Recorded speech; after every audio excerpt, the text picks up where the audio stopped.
Alors maintenant, nous allons nous diriger dans le monde de l'assurance avec Mondial Assistance et Katia Picus, directeur des offres santé et services à la personne. Alors, Mondial Assistance est le leader de l'assurance voyage avec plus de 9800 collaborateurs parlant près de 40 langues, un réseau de 400 000 prestataires, une intervention toutes les 2 secondes dans le monde, des filiales dans 28 pays et 180 structures et enfin plus de 10 millions de dossiers traités. Donc Katia, vous allez nous parler de la problématique de la vision et de l'accompagnement au service des déficients visuels, donc l'assurance au quotidien. Pour commencer, peut-être vous nous précisez le métier de Mondial Assistance, parce qu'il y a beaucoup de mots qui circulent par rapport à cette marque. Recentrons les choses. Bonjour à tous. D'abord, je vous remercie de nous avoir invités, parce que quand on voit l'introduction, c'est vrai, on parle de Mondial Assistance, on pense tout de suite au voyage. On l'associe peu notre nom à la santé. On fait partie du monde de l'assurance et du coup, quand on nous invite pour parler d'innovation sociale, nous apprécions et on va pouvoir vous détailler ce qu'il en est. Alors c'est vrai que quand on parle d'assurance et notamment d'assurance santé, on pense tout de suite au métier de la finance. Un assureur, qu'est-ce qu'il fait? Il couvre un risque. Alors c'est vrai que quand on parle de vision, vous allez penser à l'assurance comme celui qui va rembourser les verres et les montures de lunettes. Mais finalement, c'est qu'une partie du métier. Il y a d'autres choses, et notamment d'autres ressources, et quelque chose auquel on est plus attaché et qui est l'humain. L'assurance santé, c'est aussi l'assistance, et Mondial Assistance, nous sommes une émanation du monde de l'assurance, mais nous sommes un assisteur. Et donc, qu'est-ce que c'est? C'est un principe de mutualisation. Donc finalement, tout le monde paie un petit peu. Mais quand le risque se produit, là je reste dans l'assurance, certains vont en bénéficier. Si rien ne se produit, vous aurez payé, mais si ça vous arrive un jour, vous serez bien content quand même d'avoir cette mise à disposition. C'est de l'écoute, puisqu'on est sur de l'humain, c'est de l'accompagnement. Ce sont des réseaux, à la fois en optique, en dentaire, alors qui sont parfois décriés, mais qui ont permis quand même de faire baisser le coût des verres et des montures. Ce sont également des services de prévention. On est peu connus dans ce domaine-là, mais on fait de la prévention dans le domaine de la santé. C'est de l'accompagnement. On travaille pour le compte de laboratoires pharmaceutiques, par exemple, pour accompagner des patients atteints de diabète. Et puis, ce sont des réseaux de prestataires à domicile. Et puis, pour rendre tous ces services, eh bien, Mondial Assistance s'appuie sur des équipes et sur des hommes. Et encore une fois, c'est ça qui est le plus important. Nous avons des chargés d'assistance qui sont dans le domaine de la santé, formés dans le domaine médico-social. Nous avons des assistantes sociales, nous avons des médecins, nous avons des infirmières, nous avons des psychologues, nous avons des juristes. Voilà, nous avons tout un tas d'experts qui sont à disposition des patients et des assurés pour les accompagner lorsqu'ils ont un problème.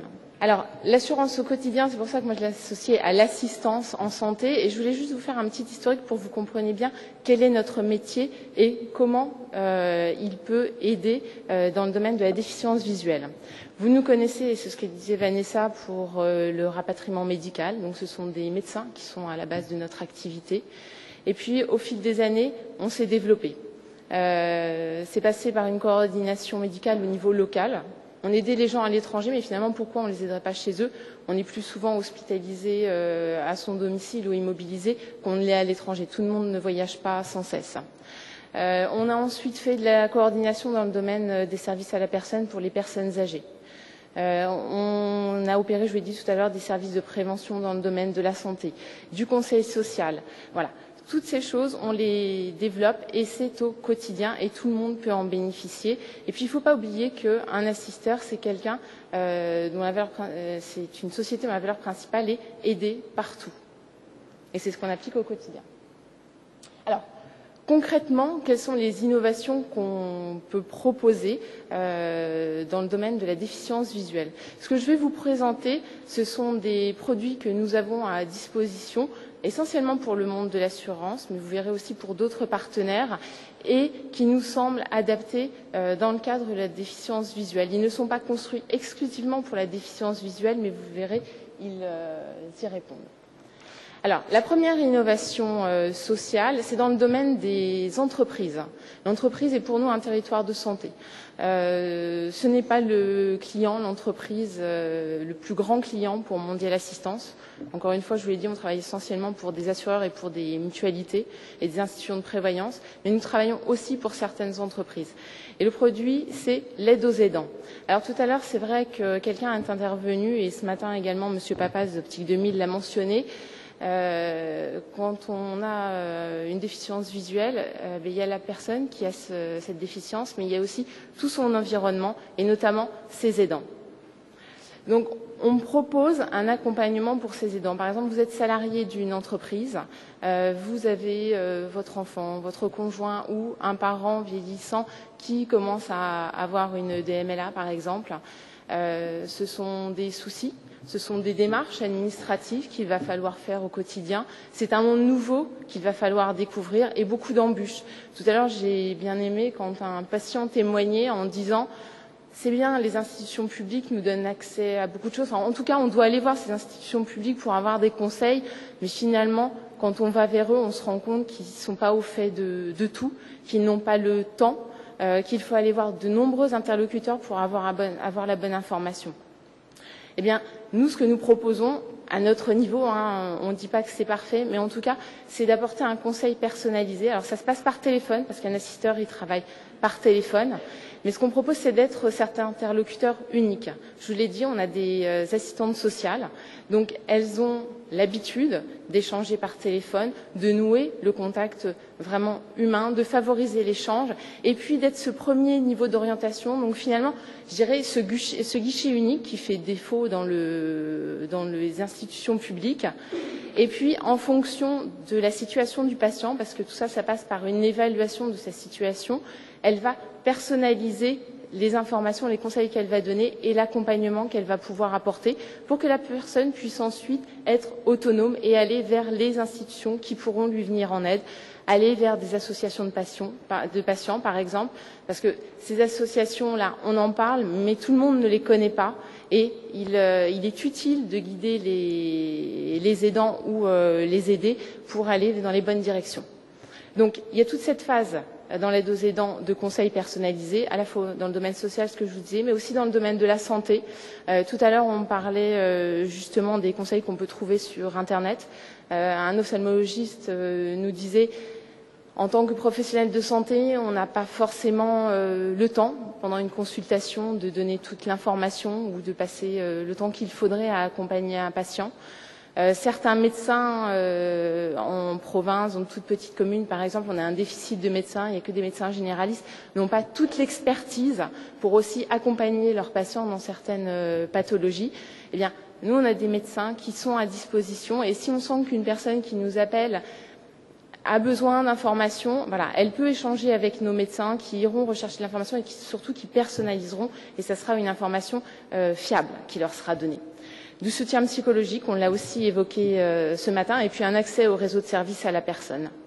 Et cet accès au réseau de services à la personne, ce qui est important de noter, c'est que nos chargés et nos assistantes sociales vont aussi faire des recherches de multifinancement, parce que on parle beaucoup de services, mais derrière, il y a une problématique économique. Et donc, on est aussi dans l'accompagnement financier pour trouver des leviers pour financer tous ces services pour les assurés ou les patients. Et puis, l'aidant, il y a le moment où il devient aidant. Et puis après, c'est son quotidien. Et quand on est en entreprise, il faut gérer ce quotidien. Eh bien, on peut l'aider dans la préparation à son rôle d'aidant. On peut l'aider quand il doit accompagner son aidé dans les gestes du quotidien. Et puis, s'il est hospitalisé, lui, par exemple, trouver des aides à domicile pour le remplacer le cas échéant. Donc ça, c'est un produit qui est vendu aux entreprises qui acceptent de financer ces services pour leurs salariés qui seraient aidants. Pourquoi ? Parce que ça leur permet d'avoir des salariés qui peuvent s'abstraire de certaines problématiques ou en tout cas alléger un petit peu leur quotidien pour être mieux aussi dans leur travail. Je vais passer rapidement. On a un autre service, par exemple, comme l'aide au retour à l'emploi. La déficience visuelle, elle peut provenir d'un accident, d'une maladie. Et pareil, tout à l'heure, on disait, c'est pas parce qu'on a envie de redevenir autonome. Donc, redevenir autonome, ça veut dire aussi rester dans le monde de l'emploi. Je ne peux pas forcément y retourner dans la position dans laquelle j'étais. Il faut faire des adaptations de mon poste. Voilà. Donc, c'est tout un cheminement. Et on a des conseillers qui sont en capacité d'accompagner dans ce cheminement. Donc voilà comment se traduit l'innovation sociale chez Mondial Assistance. Encore une fois, nous ça fait 10 ans qu'on fait finalement de l'innovation sociale au travers de notre plateforme d'assistante sociale et de nos chargés médico-sociaux. C'est un accompagnement au quotidien. On croise. Par téléphone, on a de nombreux assurés qui nous appellent.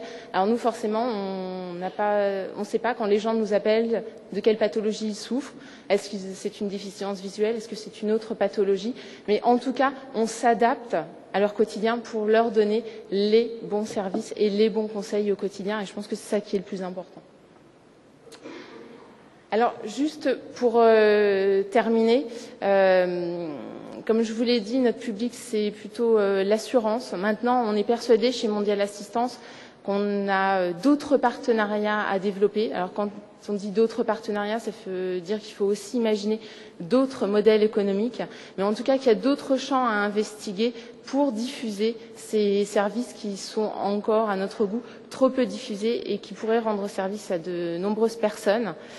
Ces services qui sont essentiellement, je vous l'ai dit, de l'humain, on les couple aussi avec les évolutions technologiques et le digital, bien évidemment. C'est un tout qui permet d'être efficace. Et puis, je voulais conclure justement en disant que l'innovation sociale naît souvent d'alliances inattendues. Et c'est aussi pour ça qu'on a accepté et qu'on est ravis d'être intervenus aujourd'hui pour faire partager notre expérience.